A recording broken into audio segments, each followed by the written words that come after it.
Well, to the first question from Ray about wealth produced in part of the world and then the sort of richer countries benefiting from it, that of course is true.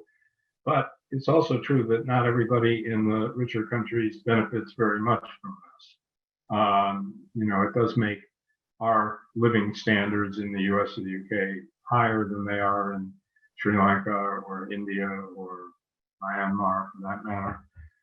No doubt about that. But what I'm trying to say about the working class on a world scale is the way things are produced, both goods and services now, is that they are interlinked internationally. That is, there are very few things that are made in one place anymore, or even services that are delivered in one place anymore. They're dependent on whether it's information or inputs of one sort or another that come from different parts of the world. So for capital, of course, producing as many of those inputs in the developing countries, the poorer countries, obviously is to their benefit and so forth. But in doing that, they have brought in hundreds of millions of people into the international working class who weren't there before. The agricultural part of the workforce has diminished. The majority of people now around the world now live in cities. Some of them are vast sort of slums and so forth. But we have these concentrated working classes in developing in the global South, in these massive cities, tied into in various different ways. And sometimes it's complicated and sometimes it's temporary. And you mentioned migration. I'll mention that in a minute. But these workers are not only concentrated among themselves, but they are tied into these international supply chains, basically, or value chains, if you want to call them that. And I think that's something we have to keep in mind and learn how to, when we do solidarity with a strike overseas, are there things we can do that are more materially important than sending good wishes or money or whatever it is, in terms of where we are in these supply chains. I don't have an answer to all those situations, but it's something we need to think more about as we develop a labor movement that is more class conscious and radical in the United States and where I am too, for that matter, and around the world. Migration is a contradictory thing, of course. There are, hundreds of millions of people on the move every year, mostly coming from the global South to the global North, although often to the intermediate areas like the Middle East and so forth. Is a big user of migrant labor around the world. That has two contradictory effects. For one thing, it kind of makes it more difficult for people to organize if they're constantly on the move. That's fairly obvious. The other thing, though, and this is historically important, is that ideas begin to move around the world with the workers.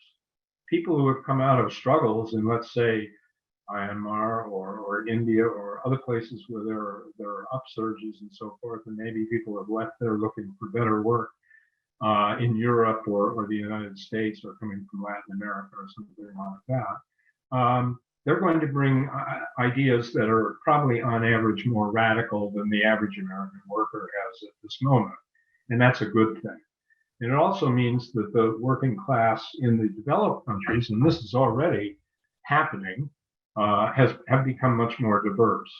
Obviously, this is the case in the United States. Yes, this brings with it problems because there is a racist reaction against it. We see this not only against immigrants and African Americans, but now the re-explosion of anti-Asian sentiment, which is, Trump did, although the history of that in the United States is very long and deep, unfortunately. Nonetheless, I think in the long run, for the working class of any country to become more diverse culturally, racially, whatever, ethnically, is good. We become internationalists not only by helping people abroad, but by helping the nationalities that are within our own sphere of work. So I think that's important. That relates to this last thing that Steve said about the, I haven't forgotten you, Adrian, I'll get to that.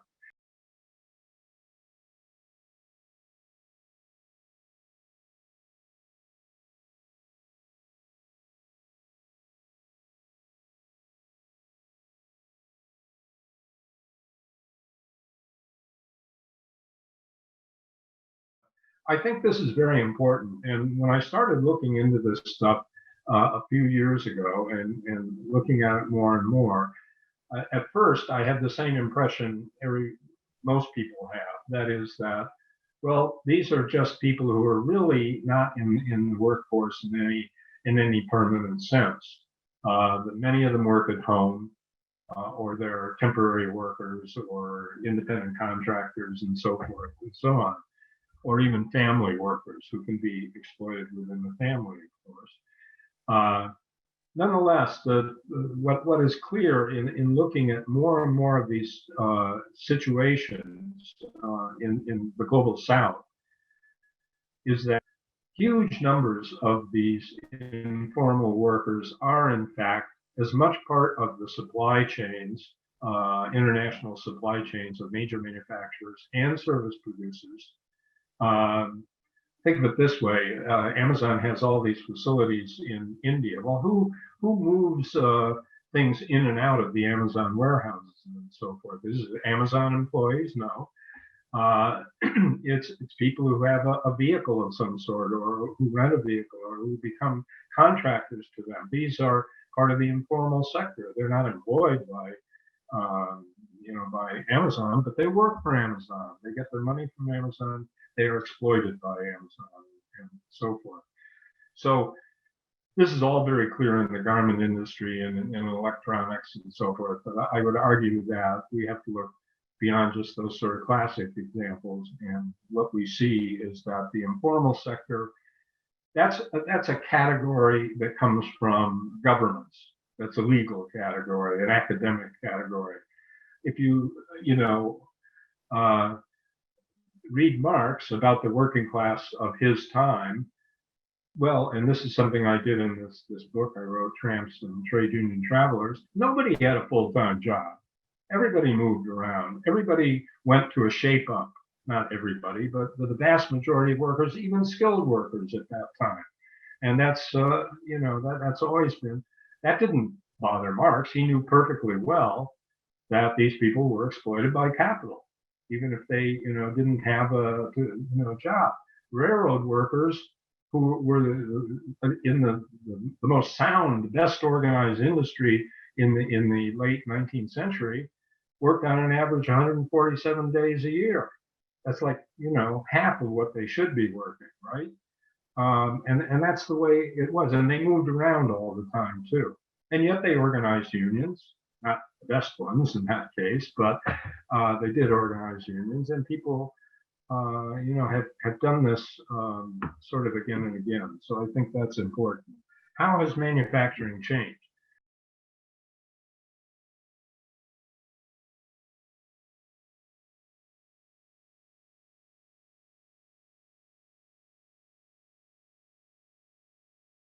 Well, again, it's related to this. The most obvious thing, goes back to the 70s, well, 80s really, and that is the introduction of lean production, not only in the sense of what goes on in the individual factories, but in the increase in outsourcing. Now, of course, companies have always outsourced. There is no such thing as a manufacturer in any epoch in history who did not have a chain of suppliers outside of the major factory, the major assembly area, and so forth. So it's not new per se, but the degree of it is new, and how it's done is new. And this is, again, what's important. Increasingly in the last 20 years, these supply chains have been reorganized, not only globally, but even within countries, within the United States, because it's such a big country geographically. through the use of computers and data and communications become a much bigger part of how this is organized.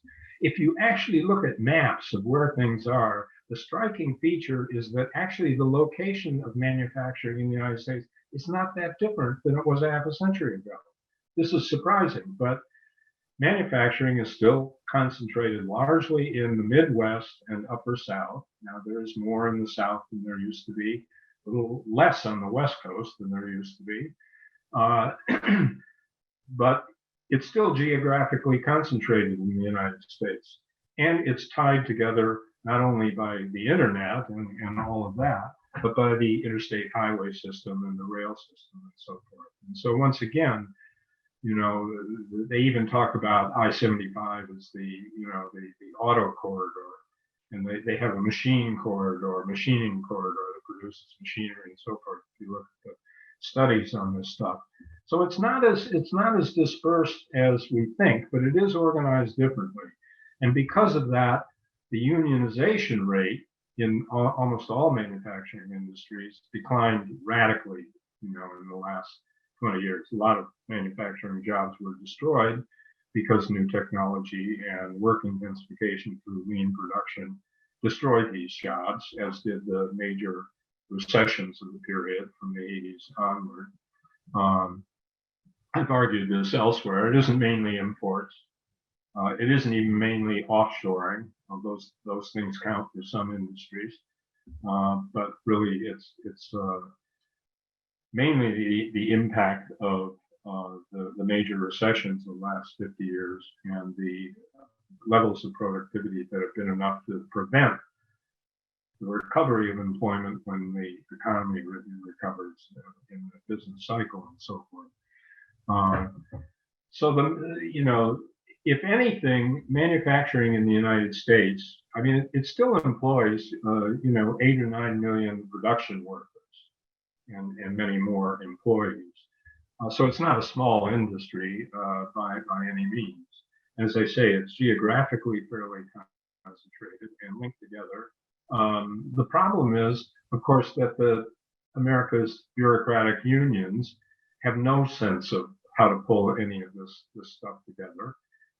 Even the organizing thing is all to be done by professional organizers, and this just isn't going to work, in my opinion, if we can't mobilize current union members to help reach out to each other to figure out how to use these supply chains and the breakpoints in them.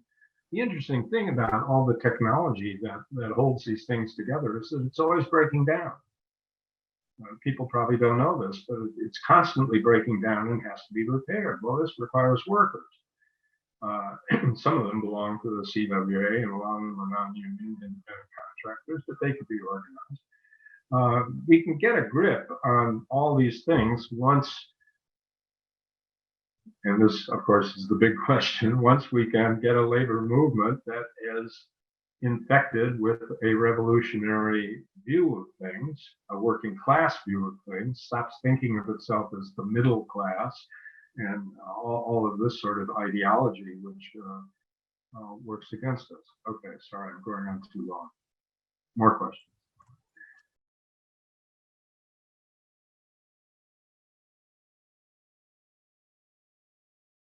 Yeah, Stephanie, scientists, where do they fit in? Well, it's hard to, that's a very broad category. It depends where they fit in. What about the scientists who work for Google or Amazon or whatever?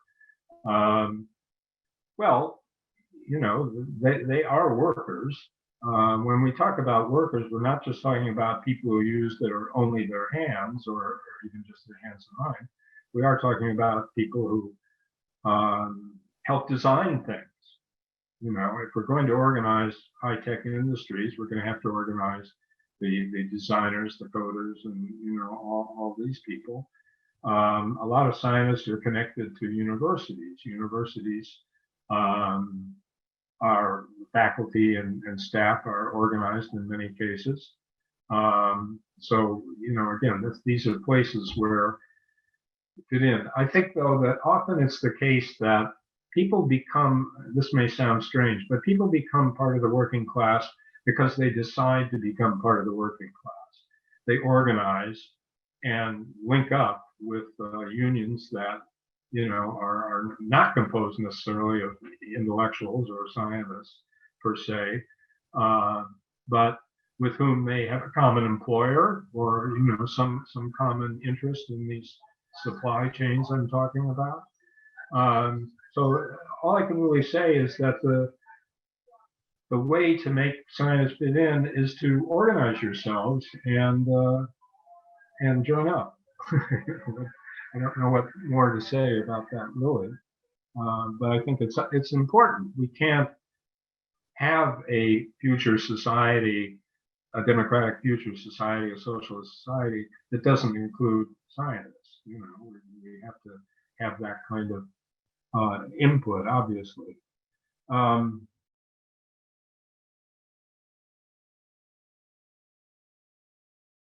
Yes, unions can be a wet blanket on organizing drives and on strikes and on, the problem we face and a thing I spent years writing about is that our unions are highly bureaucratized. I call it business unionism, other people call it that. That is, they try to act like a business. They accept the capitalist system as given.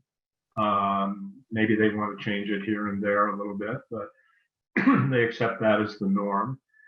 And they accept the idea that they, as experienced leaders of these giant organizations, know more than the rest of us. They know how to run a union. They know how to run a strike, and so forth. And this often contradicts what the rank and file of the union needs or wants, and prevents people from broadening out the kind of struggles that can win. I mean, I think this is going to be a big, again, getting back to Amazon, because I do believe this is strategically important in terms of the future of labor in the US. It's going to require a much broader sense. Somebody used to call this social movement unionism. I'm not wedded to the term anymore, but the idea was that unions can't just act as bargaining agents. It's good when they go on strike, but they need to act more like social movements, to mobilize people broader than their own membership by doing things that are in the interest, like to a certain extent the Chicago Teachers Union have tried to do. And that's one reason why I think the organization of rank and file movements within the unions to transform the unions is absolutely essential, to the future of organized labor. So yes, we have to think more broadly than just our own jurisdiction or even the jurisdictions of all the unions put together in terms of how we're going to fight capital, because they don't really care about such neat little lines and so forth.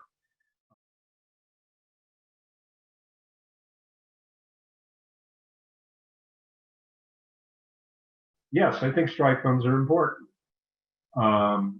It should not necessarily be the case that workers have to have a strike fund to go on strike, but obviously it makes it easier for them to do that. I once participated in a 7-month strike, telecom workers. We had a strike fund. They paid our rent and everything. People could stay out forever. That's not usual, but it is important to have a strike fund if you can do it. Weaker. The thing is, though, that these strike funds, we should have something bigger than just the UAW strike fund, the CWA strike fund. We need something that can support those workers who don't have a union that can afford a huge strike fund, whose wages are very low and hence their dues are low, and so the union can't have that. We need to think about not just raising money every time there's a strike, but some kind of way that we could have a kind of shared or pooled strike fund that would allow workers in a weaker situation to go out on strike.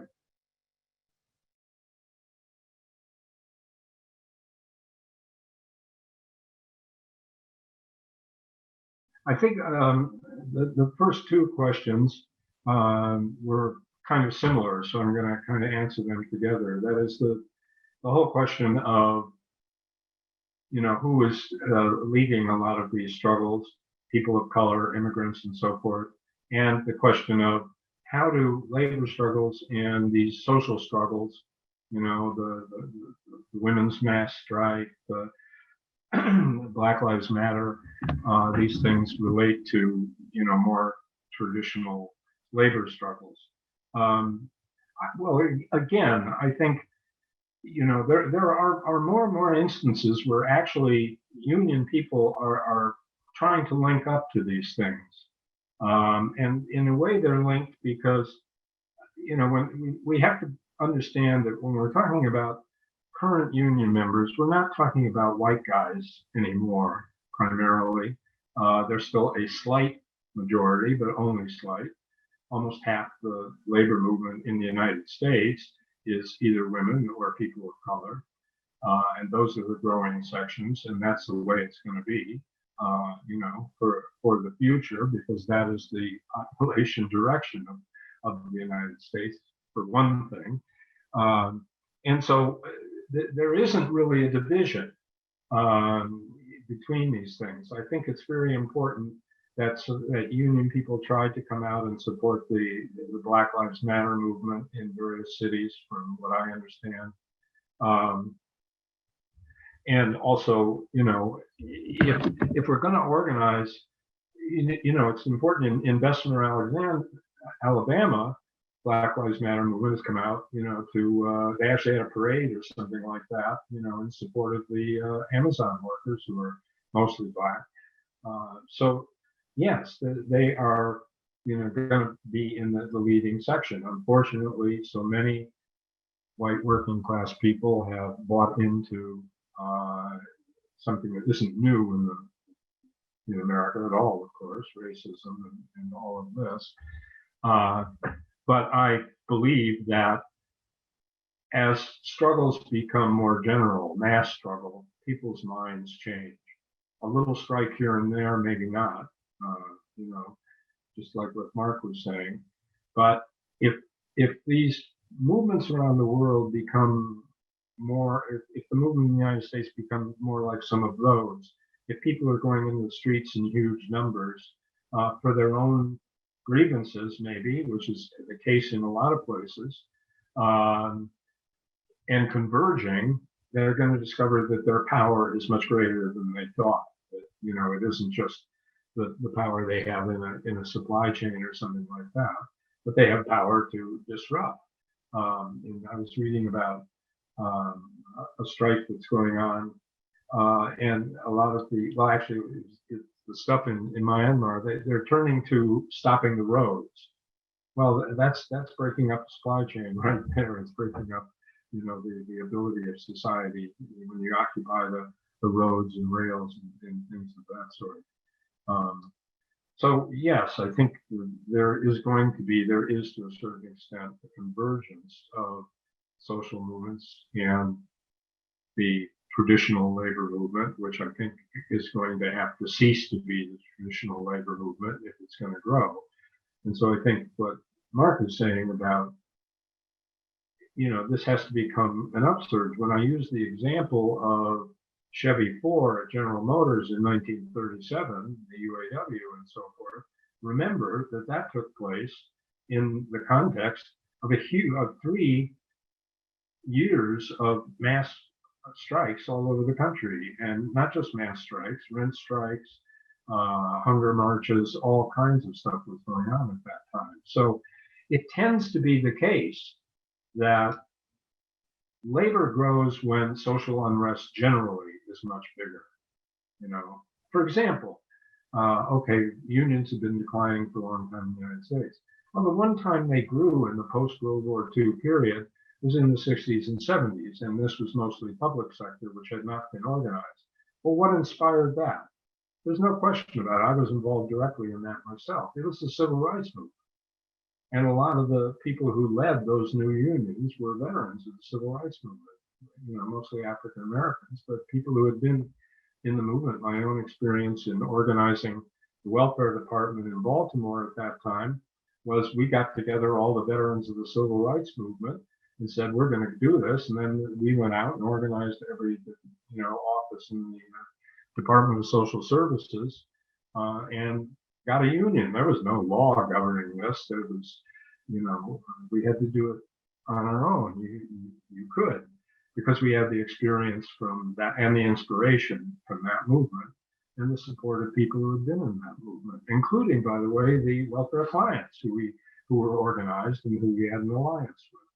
So I think today's unions need to think more, in those kind of broad terms, because it's fairly obvious that the people who are, and this is one thing I said about, the migration of people who have come from severe oppression and repression and so forth, but who maybe have more radical ideas, like immigrant workers coming from Mexico or Latin America, are not necessarily, but likely to have more radical ideas than some of their American counterparts and so forth. So this has always been the case in the history of the United States. Immigrants play an important role, and I'm not saying it's exactly the same today, but I think that's an important part of it.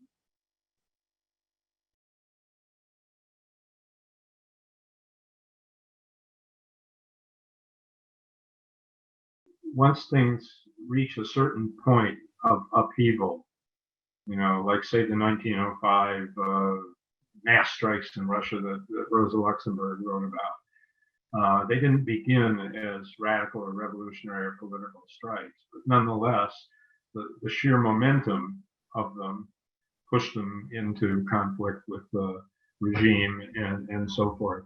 And of course, many of these mass upsurges we're seeing, which include strikes, but are not limited to them, are clashing with the governments and regimes in those countries. This kind of gets also to the question of, well, what about those garment workers in the front line, in Myanmar and all of that? Well, the question here, what in reading about some of these things, and of course, I'm quite distant from them. I can only rely on what I read about them or what people tell me. But one of the problems with them is that they have an enormous dynamic thrust, but they're not clear on what, they might be clear on immediate demands or the fact of corruption or inequality and unemployment and all these things. But are they really out to overthrow the government? And it appears that most of these are not, actually, or at least they don't get that far. And so the idea of a permanent revolutionary process kind of gets stalled. And I think this has been happening since the Arab Spring with almost all of the upsurges we've seen. That doesn't mean it'll stay stalled, but it has stalled, and we have to give some thought to how, we break out of that. And I confess that I don't have the answer to that. Obviously, it lies in organization and in the influence of revolutionaries in the process. But there are not that many of us, unfortunately. And so we're at a difficult point, I think, in the development of these movements. My view is that the dynamics of what the capital and these governments are doing in response is going to provoke more upsurge. And again, I think if people win big things like Amazon getting organized, or some major strike wave in the United States, or again, maybe in France, although they're so used to it in France in a way that, sorry, but they're these things are not, they're not moving beyond the sort of, I don't want to call it reformist because it's not that limited either. But beyond this sort of stage where things become extremely difficult and you have to choose just how radical your movement is willing to do. And because these movements tend to be not particularly organized, I mean, they're organized in one sense, people get out there over the internet or social media or something, but you do need organization to turn mass movements towards a revolutionary perspective. And so I think we're not near that point, perhaps by a long shot, I'm not sure. But I think we are, at the point where the upsurges are getting bolder and bigger. And even if some of them fall back, like Hong Kong or whatever, or are repressed for a period of time, there will be organizing going on underground and all of that for the next, kind of upsurge. So it's impossible to predict these things. Nobody predicted the 1905 strikes, or for that matter, the 1917 Russian Revolution, or many other things we could talk about. Nobody predicted the upsurge of labor in the United States in the 30s, nor did they predict the civil rights movement in the 50s and 60s. These things come of their own dynamics that we cannot control, but can participate in and contribute to in important ways. The question of the city workforce and small plot farmers in developing countries, well, who are these city workers? These are people who the day before yesterday were these small plot farmers, who were being driven off the land by corporate farming all over the world, and have been for a long time. And so I think that there are family connections, there are all kinds of connections. So, I can't tell you exactly how they will be made, but they do seem to, in some cases, like India now, to kind of converge, at least for a moment. And obviously that's important. I would just say that, sort of almost concluding what I have to say about all of this stuff, is that I think we can't predict, what's going to happen. But I think we can analyze and try to understand the dynamics of these things, which are in many ways so new because of the role of social media in these things, because there are no traditional revolutionary parties, if you want to put it that way, in most of these cases. And to be frank, a lot of the ones that say they aren't or shouldn't be, and vanguardist and all that kind of thing. So we're at a difficult point in history, but it's not I'm not a pessimist about this at all. I think that the more people who see people winning things, people fighting, people sacrificing to build these kind of mass movements, I think the more of them will.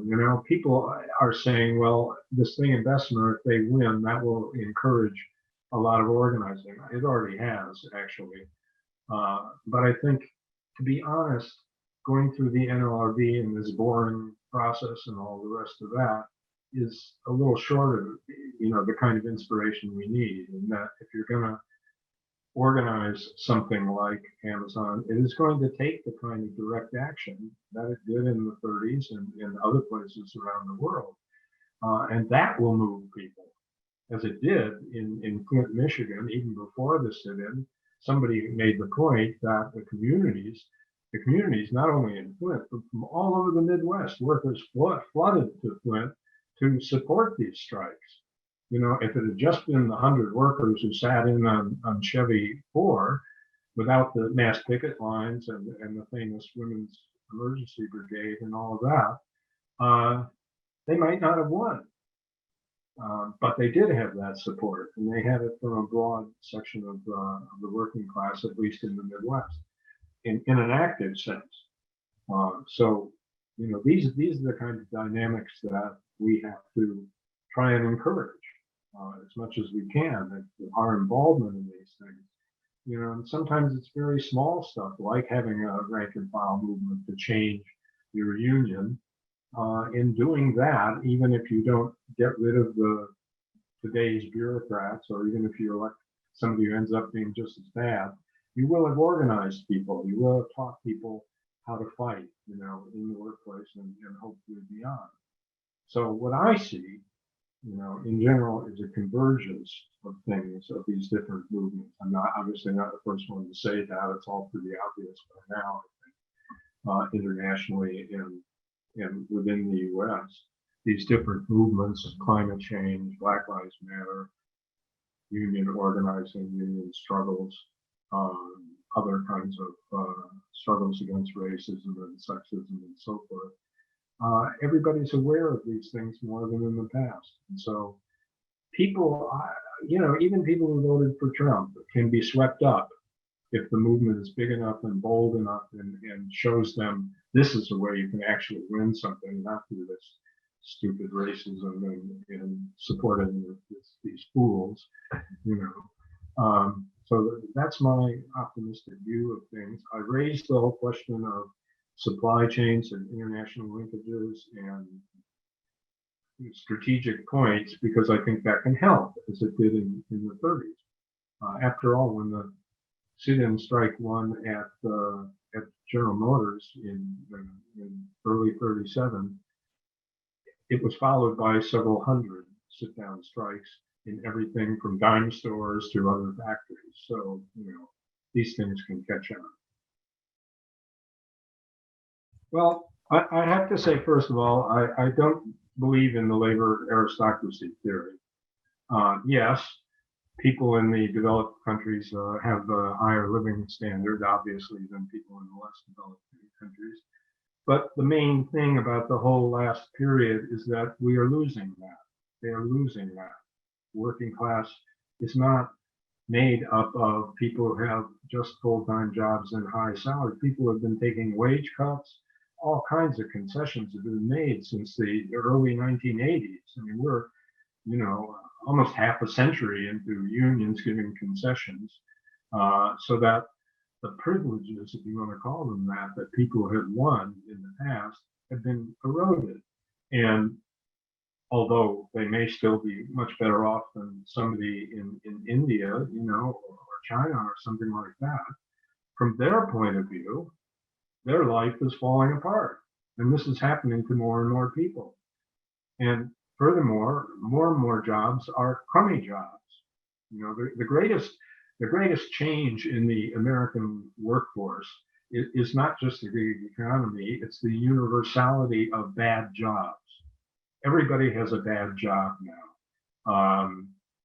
You have to work harder. The workload is generally bigger. You're not likely to get a huge pay increase anymore. You're losing your benefits and so on and so forth. So this former so-called labor aristocracy is being demoted, to more regular working class status. Now, what in the long run will bring the world to the point where there is something like equality, the answer to that is socialism and a lot of time and a lot of effort. So that's not going to change in the short run. And it isn't always necessarily true that the labor movement in developing countries is more radical than the labor movement in some developed countries. The sad truth about most things is that most labor movements today are not radical anywhere, and that's a huge task that we face in trying to move people towards that. That's why I think people become radicalized in struggle, to put it bluntly, and that is the whole hope. And there is nothing else. We do need to do educational work and all of that socialists historically do. That's very important. But without the mass struggle, that radicalism won't come. it's not complete in these, as I said, in most of these upsurges around the world. There are radical people there, but the movement hasn't been able to move, to the point of being a truly revolutionary movement in most situations that I'm aware of, at least. There may be others I'm not aware of. So I think we shouldn't get hung up on the idea, yes, for a long time, workers in Europe and America and in the global north have been conservative because they've had a decent living standard compared to other people in the world, and compared to their own past. And that's important. A lot of people now, that's not true, right? New generations are not doing as well as their parents did. The whole millennial thing and Gen Z, all the rest of it, they're all going down into the working class, like it or not. Not all, but many. And whatever path they take to that, because the old options are just not there. And even people who work for universities, I mean, I taught at universities in New York and here in the UK. I was an adjunct, like most people who get hired now. There are fewer and fewer of these privileged, people with tenure and all the rest of that. Even that workforce is being pushed down and is striking. We've had several strikes here around these questions. Not necessarily the most effective strikes I've ever seen, but people trying. And so I think the combination of people losing that sense, a lot of the people, one problem we have, and the reason somebody like Trump comes along is he appeals to that. He says, it's not the America it used to be. You people, you white workers, you don't have what you used to have. And here, I can give it to you. Well, of course, that's nonsense. He isn't going to give it to them. And so, what we have to do is win people to the notion if we're going to hang on to anything in terms of a decent living standard, it's going to have to be a fight of all of us together. It cannot be us taking something from you. And similarly, we cannot, in the advanced countries, say, well, we want all the vaccines for ourselves and screw you people in the global south, or that kind of thing, which is sort of what's going on to some extent. And so internationalism means, being able to support each other's struggles and doing everything we can to pull everybody up as far as we can and not take anybody down. So I think, that's sort of my feeling about that. A lot of the unions, most unions, are taking bad decisions on this because they see it as losing their jobs, their place, their institutional place. Are all these steel workers really going to become people, working with the Excels or something like that? How are we going to do this? The Green New Deal, that's sort of an attempt to approach this, but let's face it, in this administration, it's dead in the water. They're going to come up with a few nice little things here and there, but so I don't really have the answer to that, Bob. It's the question, but it's obviously the key. We simply have to fight to make that part of the agenda of any movement that arises. And I've just concluded by saying I'm in spite of the negative things I sometimes say, I'm actually quite optimistic about what is going on around the world compared to anything I had seen for years and years before that. So take heart, comrades.